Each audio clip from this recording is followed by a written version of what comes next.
Hello and welcome to the Journeymen podcast. I'm Joseph Corlett. I'm Mark Reeves. Join us as we travel from club to club, delving into the stories, tales and myths that help define the ethos and identities of football clubs all over the world. We'll look at club history from all angles, whether it be a team's tactical style, superstitious fan rituals, or discussing the best players to grace the shirt. From our base in Berlin, we aspire to give clubs of all sizes a platform to discuss their greatest triumphs and toughest heartbreaks. We'll take you through fascinating untold stories with tales of heroes, villains, promotions, relegations, and everything in between. And we are back with episode 10, part 1 of our new club, our new adventure here on the Journeymen podcast. Farewell to Rosario. We had a wonderful time down there in Rosario in South America, but I'm heading back to Europe as a little clue. So Mark, do you want to jump into our reveal link? How did we get to our new club? This club also got to experience the chaos and magic of a certain man who we spoke about for a long time last episode.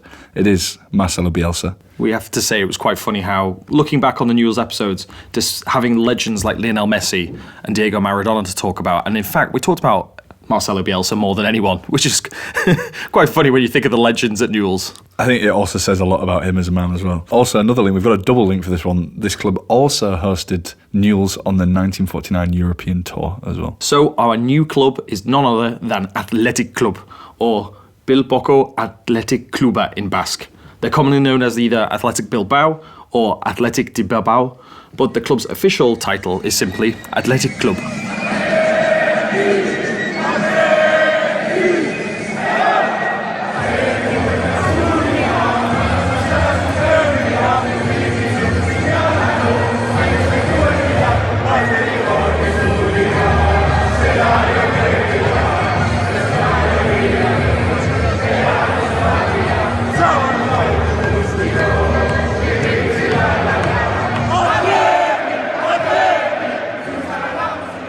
They're nicknamed the Los Leones, meaning the Lions, and because their stadium was built near a church called San Memes, which was named after Saint Memes, an alien Christian thrown to the lions by the Romans. As the story interestingly goes, he managed to make the beasts docile by preaching to them, apparently. Afterward, a lion remained with him as a friend. Accompanied by the lion, he visited the Duke Alexander, who unfortunately sentenced him to death, and he was struck in the stomach by a trident. Bleeding, Mames dragged himself to a spot near the theatre before his soul was carried to the heavens by the angels. Imagine going through all that and being like, oh, so what, like in the afterlife, what happened after I went through all that? Well, there's a football club who sort of like named themselves the Lions because like they were the ones that killed you. In contrast to that quite strange tale, they're also nicknamed by their colours the red and whites, or rojos y blancos in Spanish, or Jurigorak in Basque as well. So we're going to have to be doing 3 types of translation from English to Spanish and also to Basque. And funny enough, all 3 will be pronounced incorrectly, probably. But very sadly for me, Athletic Club have been licensed for the majority of their time throughout the PES series of games history. Only up until 2021 they got their first fake PES name, but it's a very poor one, and they were simply known as Bilbao BR. Yeah, very poor. Bilbao bloody rubbish.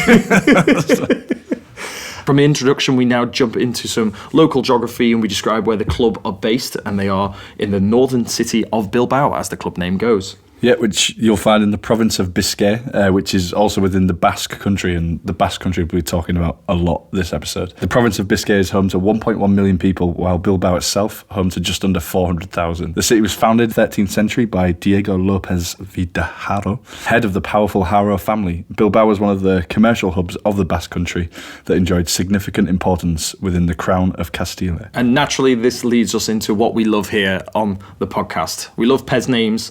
And now we also love the fact that Bilbao is a successful port city. Of course it is. Of course it is. Its thriving port activity based on the export of wool and iron commodities extracted from the Biscayan quarries went all over Europe. One day we're going to do a landlocked episode and it's going to be huge. Right? It developed rapidly through the 19th century thanks to the heavy industrialisation, so much so that it's only behind Barcelona as the second most industrialised region of Spain. In the modern day, the city has been celebrated for its revitalised infrastructure, such as the airport, rapid transit, tram lines, and a big event space called the Azcuna Zentora. And thus the city has won many awards, including a Nobel Prize for its urban. In 2012, it was awarded the World Mayor Prize in recognition of its urban transformation. And Bilbao was chosen as the best European city in 2018 at the Urbanism Awards. awarded by the International Organisation of the Academy of Urbanism. You'll never sing that. But as we move on to some more football geography, and first we'll look at the places that Athletic Club have called home since they were founded, and they've had two major stadiums since they were founded in 1898. And the first stadium took its name from that nearby church, San Memes. And like we said before, he was the man who was thrown to the lions by the Romans. Opened in 1913, until its demolition, it was Spain's oldest stadium, a characteristic that gave rise to the nickname the Cathedral. The first match at the stadium in the August of 1913 was a friendly between Athletic and Racing Club de Irún, in a replay of the 1913 Copa del Rey final, which was the opening game of a triangular tournament also involving Shepherd's Bush FC. Obviously, you don't think of them in English football nowadays, but the connection is during the wartime, they were unable to play any further fixtures during the First World War and disbanded in 1915. And in 1917, their ground, Loftus Road, was taken over by Queen's Park Rangers, who continue to have it today. So that's a little connection to modern day with Shepherd's Bush. The first goal was scored by the famous striker Pichichi, more on him to come. A 50th anniversary tournament of the same nature was held in 1963, with Athletic defeating Fulham and Sporting Club de Portugal in high-scoring matches. I just thought it was particularly brutal that they didn't invite QPR at least to have that connection, just like a Fulham are a team in London. And San Memes could host about 40,000 people and was renowned for the unique and boisterous atmosphere. The stadium was almost entirely rebuilt to host matches of the 1982 World Cup. Athletic Club actually faced the English national team that year in a 1-1 draw, with Kevin Keegan scoring the goal for England. Move along to the March of 2006, a project was approved to replace the stadium with a new and larger version. The new San Mamés Stadium is built on the former site of the Bilbao International Trade Fair, adjacent to the old stadium. Construction began in the April of 2010, and after it was 3/4 completed, Athletic Club moved into their new home, and the original San Mamés was unfortunately demolished. But one great way of keeping that sort of the club's history intact, or keeping a connection to the old stadium, is the old ground had this iconic arch that went over the main stadium, and they actually preserved it in the demolition, moved it in several pieces to the club's training ground, where they've installed it alongside the pitch used by the reserves and the women's team, and it does look amazing. If you've never seen it, Google it. But like the arch is like the length of the pitch. Absolutely huge. I think it's a very nice touch to keep it alive in a way. Looking at some pictures here, the arch dwarfs the players on the field. They look tiny. So yeah, we can only say it is bloody big. Inaugurated in the September of 2013, the new San Mamés is the current home of Athletic Bilbao. With a capacity of just over 53,000 seats, San Mamés is the 7th largest stadium in Spain and the largest in the Basque Country. And now we move to the teams around them that they call friends and rivals, more importantly. Of course, the biggest rival, Real Sociedad, where the two clubs take part in the Basque Derby. This is a major rivalry where they're both representing their home provinces within the Basque Country of Biscay and Gipuzkoa, known as the Basque Derby, which has been played over 140 times just in the league alone. It's also been referred to in the past as the AP8 Derby, referring to the name of the highway that connects the two cities. Derby was first played in April of 1909 and has attracted the attention of local football fans ever since. These two organisations are the largest football clubs in the Basque Country and have stayed in the top division of Spanish football for longer than most clubs, winning several trophies in the past 100 years. Both enjoyed a period of great success in the early 80s, winning 4 national titles in succession between them, whilst only using local players. Supporters of both teams traditionally mix in and around the stadiums on match days, which is very unusual for a local derby when you think of it from any other context within pretty much world football, really. And the fans often take part in these organised events alongside the game, such as a Calidhiera, which is a supporters parade from the city centre to the stadium. But even more interesting is the Bertsolaritza, which is the art of singing improvised songs in Basque according to melodies and rhyming patterns. So basically think Basque 8 Mile is what I'm thinking in my head. Freestyling, but friendly freestyling battle. Yeah. A PG Basque 8 Mile. The fans have received praise for their relaxed atmosphere, which usually accompanies the derby matches. Although incidences have occurred within the stadia, the hostility is usually directed towards rival players rather than the fans. Also helped as well because Sociedad have played in the second division for some parts as well in recent time, like the longest being a 5-year spell, but altogether 16 seasons in the second division. For that reason, the derby has not always been contested, which is in contrast to Bilbao, who have never been relegated, meaning all of their league matches have always taken place in the top league. Because of this lack of hostility, many players have even played for both teams. But one of the more controversial examples is the recent player Inigo Martinez in the January of 2018. His transfer was only made possible by Athletic paying his 32 million release clause, making it impossible for Real Sociedad to reject the approach. The money for this deal was possible as Athletic received approximately double that amount the same day for Aymeric Laporte, who moved to Manchester City also via his release clause. Sociedad's response to this defection of Inigo Martinez, who had previously been quoted saying he would never ever move to Bilbao, was to offer a new replica shirt to all supporters who presented an old shirt with his name on from any season, if it had his name on, where they would replace it. And this whole campaign was titled He's History. So they took it quite well. In addition to this being the most expensive move between the Basque clubs, the Martinez fee was also a new record for spending for Athletic Bilbao, and the Laporte deal was also the record amount they'd ever received. But yeah, you can imagine how well that went down. There's also a similar example of this with another club in the Basque Country, with Osasuna, with many players involved in direct transfers or born in and around Pamplona, as this fits Athletic Club's selective player philosophy. Because Athletic are one of the biggest clubs, and with this network where they sign up all these players from the local clubs, this is why most Pamplona-born players will probably end up in their system rather than Osasuna.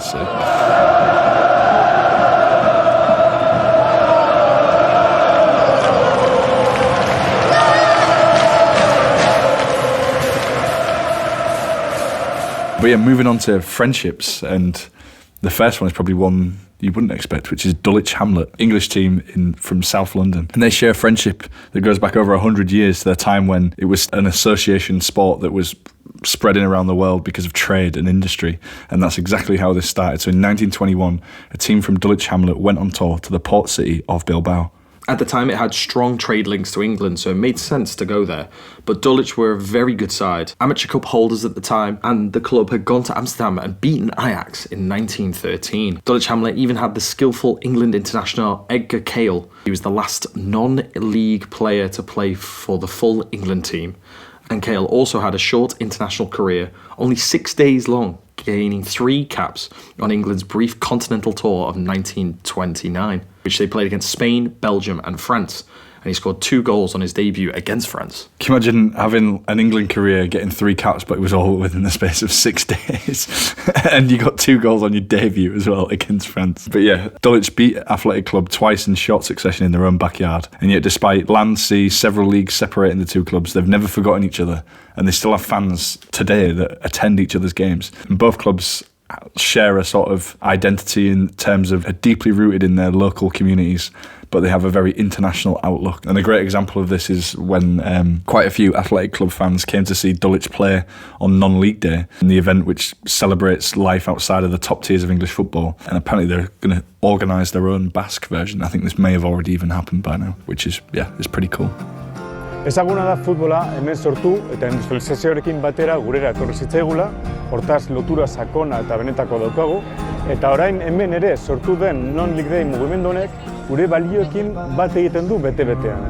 Guretzakoen garrantzitsua den arrobia eta oinarrizko futbola sustatzen duen ekimen bat delako. Our second example of a team that Athletic Club have cultivated a friendship with over the years is Celtic. This began in 2011 with a friendly at the old San Mamés Stadium, and continued in 2019 when Athletic Club gave their One Club Man Award to Billy McNeil, the captain of Celtic's famous Lisbon Lions side who won the European Cup in 1967. Yeah, and on that occasion, Athletic legend Jose Angel Iribar travelled to Glasgow to show his respect to the legendary McNeil and the entire Celtic family. And recently, James Forrest celebrated his testimonial for Celtic against Athletic Club. The winger was one of the Scottish side's most beloved players, celebrating 15 seasons with the team, and a career that Athletic Club saw many parallels with their own players such as Iker Muniain and Oscar De Marcos, which is quite a nice touch. I've only been in Bilbao for 4 years, but it was nice to see Orbaith with Anthony Stokes putting the flowers down at Pichichi. It was a really nice moment, and I think that was where the bond between the Celtic and Athletic. You see the photos from that day, and they're together sharing scarves and all. And we also flew the Corinna in 1982 above Celtic Park when we welcomed Real Sociedad to Celtic Park. But obviously the other connection would be that Athletic presented Billy McNeil, who sadly passed away just before that, with the one-man club awards. And it was a really special moment, really fantastic to see. It was before I arrived. So from this point, we now jump into the very beginnings and the formings of what would become Athletic Bilbao. As football was brought to Bilbao by a mixture of British migrant workers and young Basques who studied in Britain. As Bilbao at the time was developing industrially, the migrant workers included dockers and miners from most notably Sunderland, Portsmouth and Southampton. Yeah, and with over 4,000 British workers being based in the shipyards in the city, they decided to form a multi-sports club called Club Atleta, whose members played for the first known football match in Bilbao in 1890. This first match was described as the machinery department, like some engineers, against the shipyard workers. With the majority of both sides being comprised of Scottish workers, more specifically Glasgow, this led to the match even being reported in the Glasgow Evening Post. Just over a month later from the game, the same newspaper published a detailed report of this pioneering game in Spain, featuring lineups, the colours of the shirts, the results, with quotes such as, "Being a splendid day, there was a huge turnout of Brits and natives who seemed to really enjoy the game and gave the players a lot of encouragement. The machinery department, winning the toss, chose to defend the east goal, and the game for the first 15 minutes was very even, but the shipyard team, which had been playing there for some time, gradually came out on top, winning 8-1. If you read that quote again, but like holding your nose, it is one of those like old British clips. But the shipyard team have been here for a long time.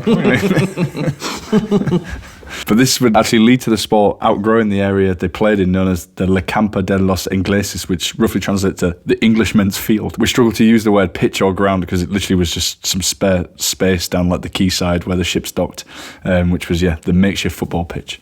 I'm imagining the locals being like, oh, it's those Englishmen again on their field playing that game with a ball. Don't know what's going on down there, but it won't catch on.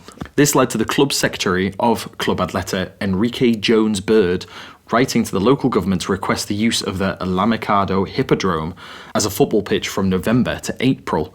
At the time, football was only played in the winter, while cricket was the sport that occupied the summer. After this request was granted, Club Atleta promptly moved in, and thus the Hippodrome of Lamicao became the home of organised football in the Basque Country. So this is the very first rudimentary home of football. Funny enough, it was originally used for equestrian events, but it also played host to the likes of cricket, which Club Atleta, as we mentioned, had to work around, but also running, bike, and most uniquely, even sack races. When you think of... When you're saying like, Spanish people, what are they doing playing this football? You see a lot of like English guys arriving just jumping around in sacks against each other. But images online also appear to show a plane taking off from there. So you could go there any day and anything could be happening. So it sounds pretty wild. The game would continue to grow with another side, Bilbao FC, springing up. This team was also made of English workers, but not linked to the shipyards.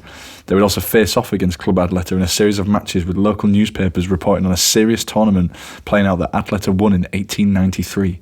Club Atleta have to be mentioned for their success of bringing a sport from being practically unknown to the region and then bringing it into prominence. But this is all building towards when the local Bilbao residents would take their first notable step into the world of football. This pioneering step would take place in the May of 1894 as a team of Bilbao students, many of which actually studied in England and therefore had already got a taste for the game, challenged the set of British workers. While it wasn't Club Atleta officially they were taking on, a lot of the British workers that were playing for this team did actually play for Club Atleta before. The game would kick off at 10:30 as later in the day a newly built cruise ship would be sailing for the first time. Because of all this, the ship workers were given the day off, meaning many of who were working on the building of ship would be available to play in the game or at least attend as a spectator. Because of this, it's reported that over 100 people were in attendance that day, but clearly the idea of a kit clash wasn't relevant, as the Bilbao students wore white shirts and the British workers wore cream-coloured shirts. The British workers would dominate the first minute, scoring 2 early goals, but their more physical approach would cause problems for the local spectators, in which they had to be talked down from invading the pitch in anger. And it's quoted, "The local players appeased their friends and convinced them that the English were doing the right thing." Just imagine all these like horrible ship workers, like proper brute guys from like Sunderland or something, and then these little Bilbao students just getting absolutely snapped. The idea that football in Bilbao or in the Basque Country nearly was over after half an hour of football. was nearly finished there and then, but thankfully the local players were like, no, this is unfortunately how you play the game. He's a good player, but could he do it in a shipyard in Bilbao in 1893 against a shipbuilder? That old cliche. Yeah. 3-0 to the British team at half-time, and in an act of solidarity, or potentially to calm the crowd, the British offered the Bilbao players roast chicken with wine included as well. So this game sounds absolutely wild. After the hearty meal, can you imagine going back to play this intense game of football after eating a roast chicken and wine? After the hearty meal, they got back to the game, and as described, the match was a walkover for the inventors of football, a 6-0 win for the British side. This is a sneaky tactic, isn't it? Feed them chicken. In the Bilbao students' defence, they wasn't any worse than the first half after smashing a roast chicken and some wine. Finishing a glass of red wine. All right, lads, it's 0-0. Let's win the second half. I mean, it's very different to a halftime orange, isn't Yeah. it? Halftime roast chicken. In spite of the crushing defeat, the players did not lose heart, and the seeds of the sport were planted in Bilbao. Over the following years, the likes of Juan Ascoria and 6 other Basque students belonging to a local gymnasium began to practice football at La Mikado. 3 years later, in 1901, at a meeting held at the Café Garcia, the group of football pioneers, now larger, began conversations to become a legalised official club, which they called Athletic Club, and very importantly, using the English spelling. This is where their roots came from, and it's very much an English club formed even by these locals. But with a little twinge of the Spain, with it being not in a pub, but in a Café Garcia. We're more sophisticated. Luis Marquez became the club's first president, while Ascoria and Alfred Mills, the club's only foreign-born founder, were named as the club's captain and vice-captain. But in 1902, Astorquia replaced Marquez as president, ruling from the 1902 to 1903. Yeah, and under his presidency, Athletic and their city rivals Bilbao Football Club agreed to temporarily merge their best players of both sides to form a team known as Club Biscaya. This club was created to compete in the 1902 Copa de la Coronación, which is basically the Copa del Rey in modern language. It was held in Madrid, and Biscaya returned to Bilbao with the trophy after beating Barcelona 2-1 in the final. He also still played whilst being president of the club. And for Club Biscaya, Astorquia was the only Spanish player in Biscaya's attacking quintet, with Bilbao FC's English forwards Langford, Dyer, Butwell and Evans making up the rest. Langford, Dyer, Butwell and Evans is the most Burnley team ever. In the March of 1903, Bilbao FC and its associates would officially and definitively be absorbed into Athletic Club, and the club itself declares 1898 as its foundation date. Under Astorquia's leadership, Athletic Club became a dominant team on the national level, captaining the Basque Club's triumphs at the 1902 Copa de la Coronación, which we mentioned, the first piece of silverware, and then back-to-back Copa del Rey titles in 1903 and 1904, and he contributed massively in all of these victories. What we really loved about him after researching, just between 1901 and 1903, Astorquia was simultaneously Athletic's founder, player, captain, which is basically equivalent to coach, also president, and performed all of these tasks very well. But what makes it even funnier is during the 1903 Copa del Rey, he competed both as a player and a referee as well. So he won the cup, also refed one match, which was a semi-final between Madrid FC and Espanyol. So this guy is founder, player, captain, coach, president, and ref.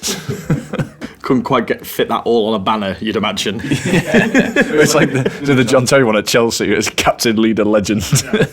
He's got one long flag, which is player, captain, coach, president, referee, drives the bus, makes the pies, makes the roast chicken, legend.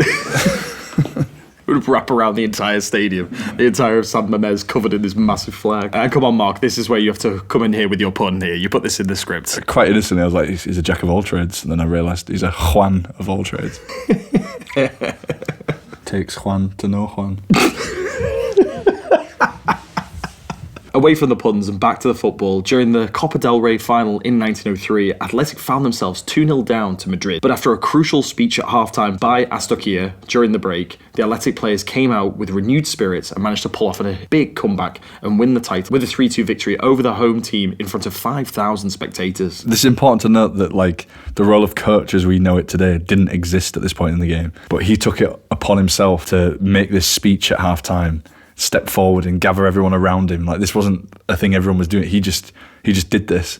And obviously the exact content of what he said is unknown, but apparently it was screams rather than just chatting to them. He was screaming at them. And according to the few bits of in newspapers and stuff at the time, it ended with him screaming "For Athletic" and "For Bilbao." So, I mean, I'm ready to run through walls for him as well. There's many different ways you could take this. You could imagine this being a poetic ballad of words that brought like the tears to the players in which to run through brick walls for him. Or you could imagine it's more like Warnock. Yeah. Go out there and enjoy it, but enjoy it by being disciplined. There was like quite a famous. Do you remember there was like a Scott Parker one where he just went like at half. I can't remember who they were losing against, but he just went round at half time and apparently he just called everybody shit. And there was some like Portuguese defender or something that gave this interview, and he was like, Scott Parker just shouted in my face, "You are shit. You have been shit." And they went on and won the game. So maybe he did that. I don't know. And from that heroic comeback to the following year, the Copa del Rey would see much less drama on the pitch, but a hell of a lot of drama off it. Yeah, and this Copa del Rey is notable for its chaotic development, arguments between teams, and the fact that Bilbao won the trophy. They won it for the second year in a row, but without actually playing a game, they were crowned champions at the Copa del Rey. And this was all because the qualification of the team that would represent Madrid in the trophy, Espanyol Madrid, was disputed. And after much deliberation, and due to logistical and various other issues, the final was scratched, and Athletic, who were not required to qualify, they were already waiting in the final to play their opposition, were awarded the cup by default. On the eve of the final, the newly arrived Bilbao players were asked to wait for a few days until their opponent for the final was decided. But Bilbao's captain, Astokia, refused to do so, and therefore the people of Bilbao showed up at 11 in the morning, ready to play the final, in full kit. They were ready to play. They didn't care. And it's even funny when you imagine them with like the waxed moustaches and everything in like the full gear. Like, where we said we would be here. Faced with this problem and unable to quickly solve the case, coupled with also the fact that all these Basque players had jobs and occupations to return to, the Madrid Association just folded and decided to award the cup to Athletic Club right there and then. It's absolutely brilliant. I just love the idea of him turning up and like, no, we said we'd be here and we're ready to play. You're not. And we've got some ships to go back to. I just love the idea of like how passionate would that trophy like lift have been. Like, where's the confetti? Oh, we didn't. I mean, I won't put it past Astakia to like also be the opposition manager, the referee. It could be every role on that. He would have the confetti, he would have the champagne, all the wine, maybe even some roast chickens, maybe. Sadly, in 1905, Astakia would actually pass away at the age of just 29. But he's definitely this first great figure, great legend, founder, everything of Athletic. And the information around him, there's not a huge amount. It's certainly not enough to do justice to someone as important to this in the club's history. But even just those stories we found out there, I think, sum up what a guy he was, definitely. Despite Juan's passing, his name and legacy would be continued with his younger brother, Luis Astokia. Lewis played as a goalkeeper and also studied in England as a child, where he developed his deep interest with football, just like Juan, and also studied playing football in Germany, where he stood out as an astounding goalkeeper. Yeah, and that infamous meeting we mentioned earlier at the Cafe Garcia, Lewis was also one of the 33 socios, co-founders of the club, so he's seen his brother do all of this beforehand, and now, yeah, it's his turn to make his mark, and he did it as a player, and he was a member of what's remembered as one of the first great team in the history of Athletic, which won those cups we've already mentioned about, but also the second great team, which won back-to-back Copa del Reys in 1910 and 1911. He would go on to be the starting goalkeeper in both finals, keeping a clean sheet in the former with a 1-0 win over Vasconia. The 1911 title would initially be stripped away after fielding ineligible foreign players. However, they would be later reinstated as champions by the Spanish Football Federation. And the legend goes that from this moment, the club decided to stick its two fingers up to the rivals and decided to only use those who were born locally from that day forward. Some historians say it was actually more because of circumstance. So the number of foreigners in Spanish football fell in the 1910s due to the stricter federation rules, and also the fact that British players were going to enlist for the First World War. Meanwhile, also in the Biscay region, where Bilbao is the capital, it had become a hotbed for football, making sort of outside signings unnecessary because everybody was football mad anyway in the area. The Somerset-born striker Andrew Veach became Athletic's last foreign non-Basque player when he appeared in a friendly against London side Civil Service FC in the April of 1911. Pretty crazy, actually. Coming into this episode, we know about the Basque rules and stuff, but we didn't realise it. Like, literally the last time a foreign player played for them was 1911. Over 100 years ago. to sticking to this philosophy. It's an insane dedication to your local community and your local area, that's for sure. Also in 1911, the former team captain Alejandro de la Sota was elected as the 7th president of the club, and he was the driving force behind the construction of the San Mamés Stadium, which opened in 1913 that we spoke about earlier. And this stadium soon became one of the symbols of athletics dominance in the 1910s, winning the Copa del Rey another 3 times in a row between 1914 and 1916, with Englishman Billy Barnes as coach. Between 1917 and 1919, the club went through a period of institutional crisis, and during that time did not participate in the Copa del Rey, having failed to win the regional tournament, which acted as a qualifier. In 1920, the return of Billy Barnes as coach, Athletic once again participated in the national championship, and in 1921 won the Copa del Rey again. The star of this team was Pichichi, a prolific goal scorer who scored the first goal at the San Mamés and a hat-trick in the 1915 final. But you might recognise that name, and that's because the La Liga Top Goal Scorer Award is still named after him, like in his honour to this day.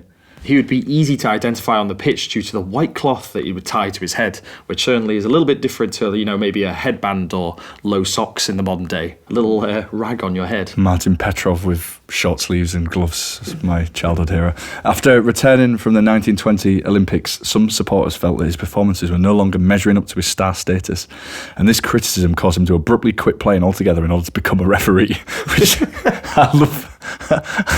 Can you imagine, nowadays, Man United fans getting on Rashford's back again? He's like, do you know what? Fuck you. I'm a 4th official now.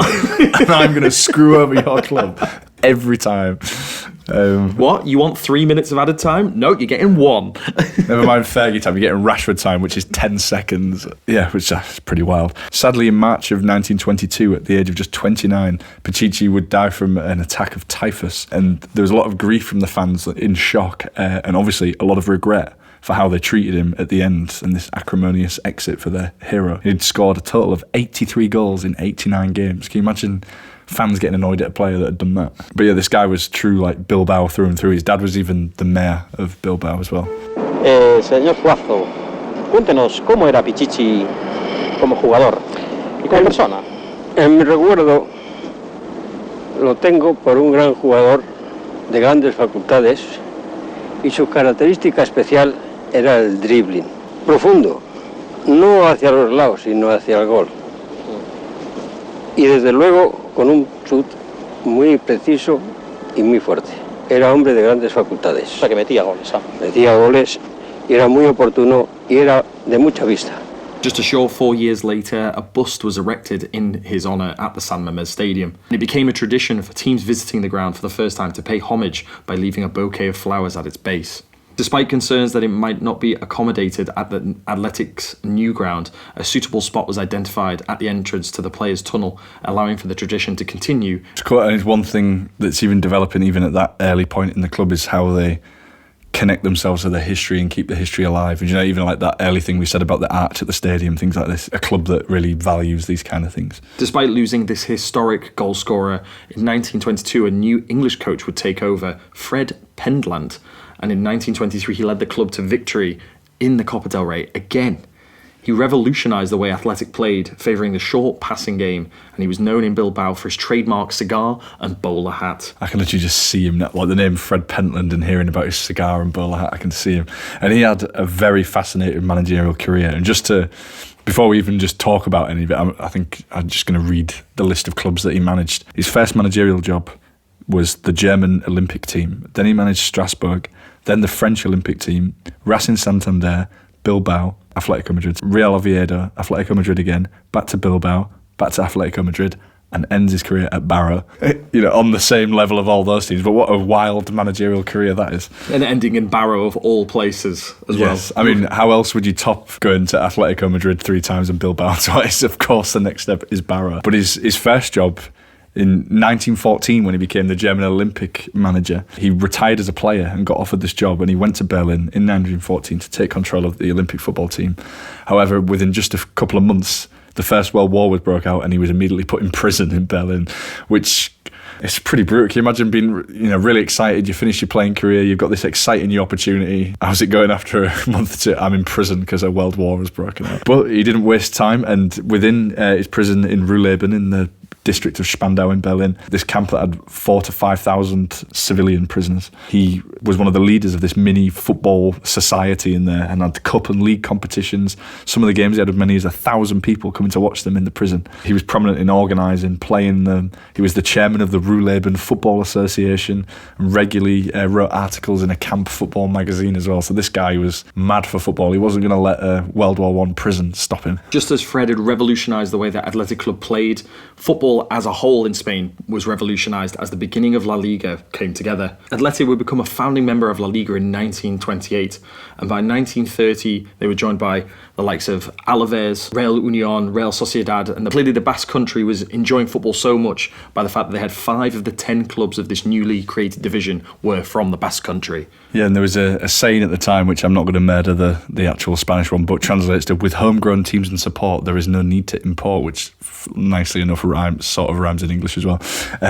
Which made a lot of sense in these early days, and this was the saying that they had, this thing going on of using players that are coming from the Basque region. In 1927, Pentland left Athletic, but he returned in 29 and led the club to a La Liga Copa del Rey doubles in both 1930 and 1931.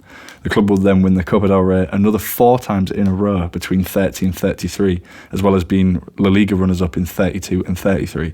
So you've got to see like the amount of success the team's having at the moment is like pretty crazy. We haven't quite got his record for what he did at Atletico Madrid, but by the sounds of it, it sounds like both clubs were just like, well, you can have him for 2 years and we'll win the Copa del Rey.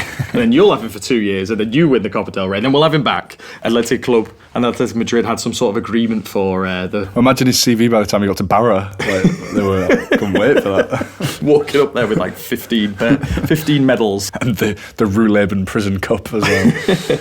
In 1931, he'd be in charge as the Athletic Club inflicted Barcelona's heaviest ever defeat and the biggest win in La Liga history, as Athletic Club defeated Barcelona 12-1. Crazy. Clearly a very early visionary, and under Pentland, Bilbao won 2 La Liga titles and 5 Copa del Reys altogether, which is pretty wild. And this success under English coaches wouldn't be just a flash in the pan, would continue. And the next man in the hot seat would be William Garbett. And in Garbett's first season in Spain, he managed to win the league that season, his first year, massive success. And he inherited, obviously, a talented team from Pentland that included one of the best attacks in the club's history, known as the First Historic Attack, formed of Lafuente, Iragori and Bata, who was the top goal scorer in the 30-31 season, as well as Chiri and Guillermo Gorositza, who was the top goal scorer in the 29-30 and 31-32 season, as well as goalkeeper Gregorio Blasco, who also stood out, getting the most clean sheets in the league for 3 different seasons. And channeling this like youth forward movement, Garbett promoted the young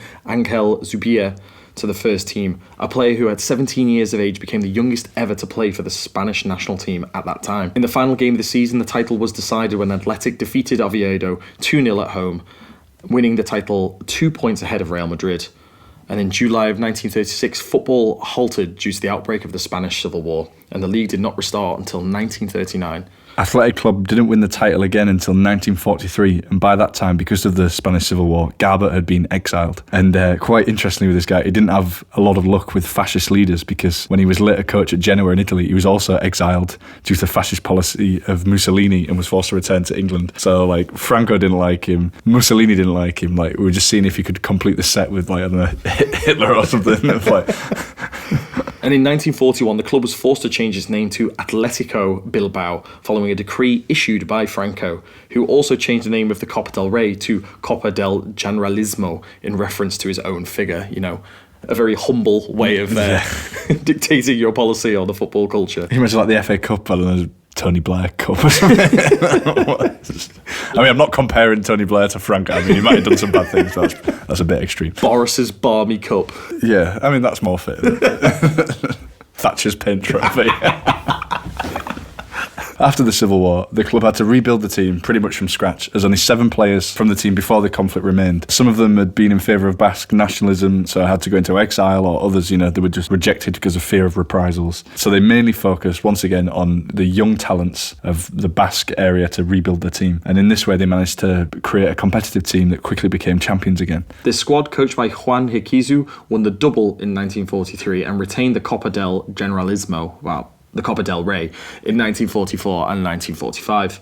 The big star of this team was Telmo Zara, who was the leading light of the second historic attack and became one of the club's greatest legends and the top scorer in its history with 335 goals. Crazy. And he would win 6 Pichichi trophies for being the top goal scorer in the Liga, a record that was only surpassed by Messi in 2020. And his 38 goals in the 50-51 season stood as a record for over 60 years. He was the top goal scorer in Liga history since 1950 with 251 goals until 2014 when he was beaten by Messi and then later Ronaldo. However, he's still the top Spanish scorer in the league. Adding to this, his 81 goals in the Copa del Rey remain a record, and in 1997 the King of Spain, Juan Carlos I, awarded him the gold medal to the Royal Order of Sports Merit. Despite his goal-scoring records, he only played 20 times for Spain, and even so, he still managed to score 20 goals. He also scored his country's winning goal against England in the 1950 World Cup finals as Spain reached the Final Four, their best performance in the competition until winning the 2010 World Cup 60 years later. The Zara Trophy for the highest-scoring Spaniard in La Liga is awarded in his memory, meaning that between Zara and Pichichi, Athletic have both awards named after their legendary forwards. Which is really cool. I knew about Pichichi, but also the fact that the Zara one is what it's like. A bit like, a similar kind of thing we had in the Newell's episode last time when it was like, Newell's are the history of Argentinian football. We're learning here how important Athletic Club are to the history of Spanish football and still so relevant today. There's one record that you did miss that we talked about with how Lito Gonzalez in the Newell's episode scored over 30 times just against Rosario Central. Well, Zara here has the record of scoring 22 times versus Real Madrid, the most of a singular player. Which is, it's crazy just looking at that list of records.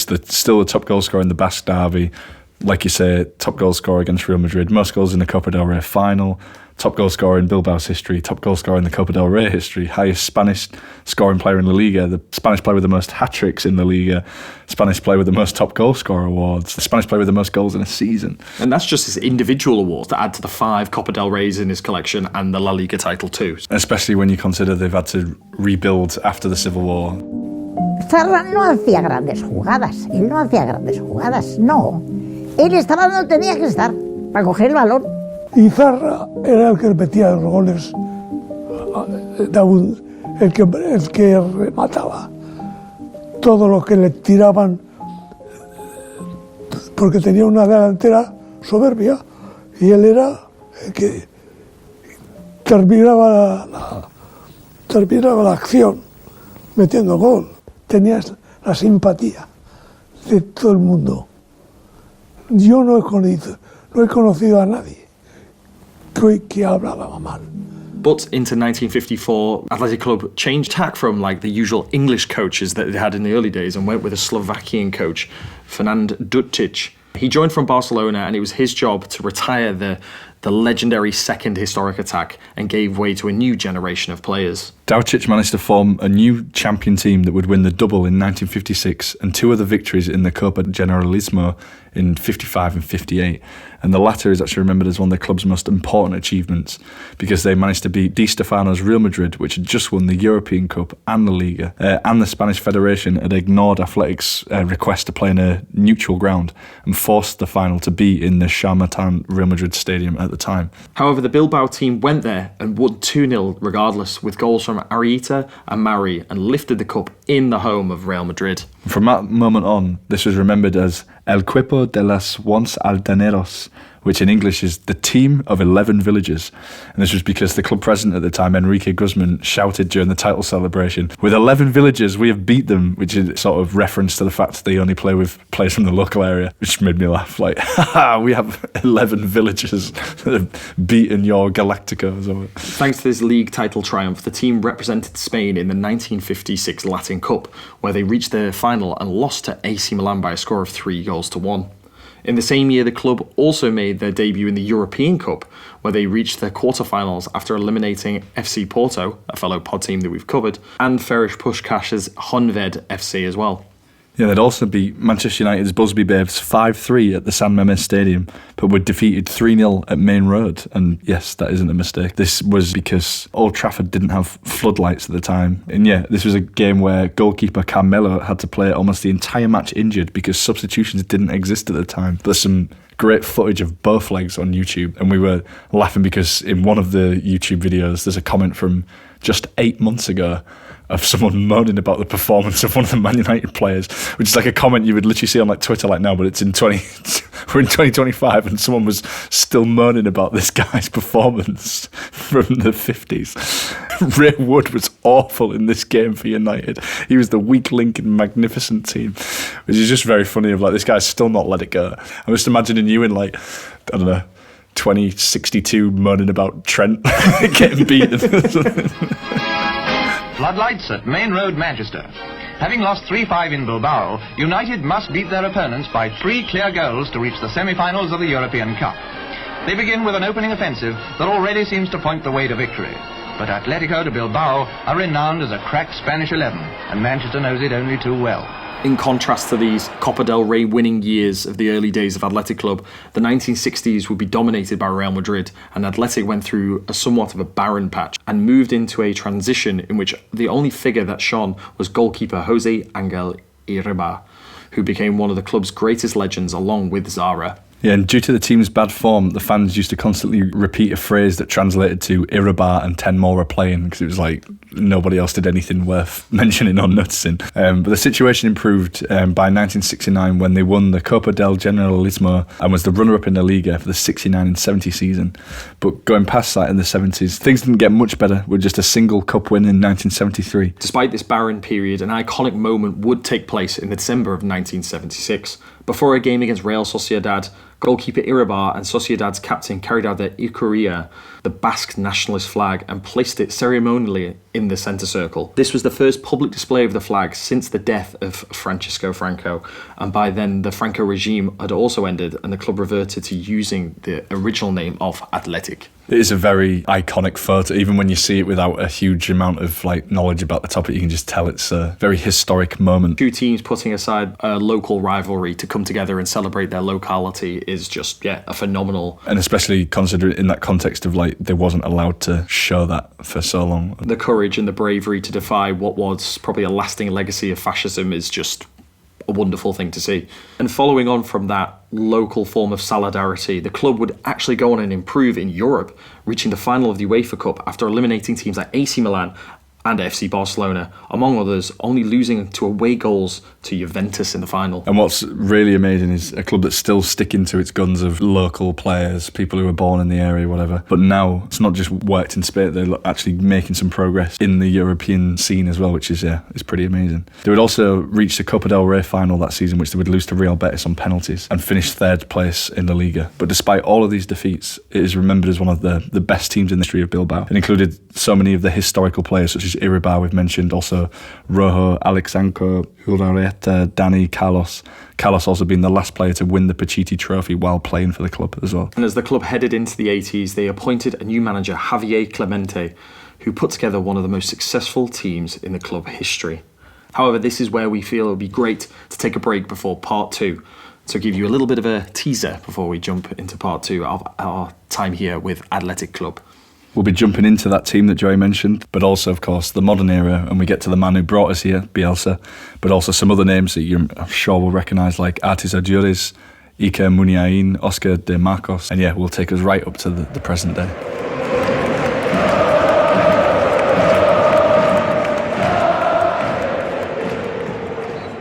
So that's everything for part 1 of episode 10 here on the Journeymen podcast, talking about the Athletic Club. If you've enjoyed the podcast, let us know. We always love to hear your feedback, as well as if you have any stories, insights or perspectives on anything we've touched on. We always love to see those in-depth comments below or on our social media. And apart from that, I think that's everything. Follow us on the social media to keep up to date with the latest podcasts and giveaways and our ground-hopping adventures. I think that's about everything to say. Yeah, I'm looking forward to the next one. Thanks for joining us, and see you next time. I'm Joseph Corlett. I'm Mark Reeves. Ciao, ciao. Bye-bye.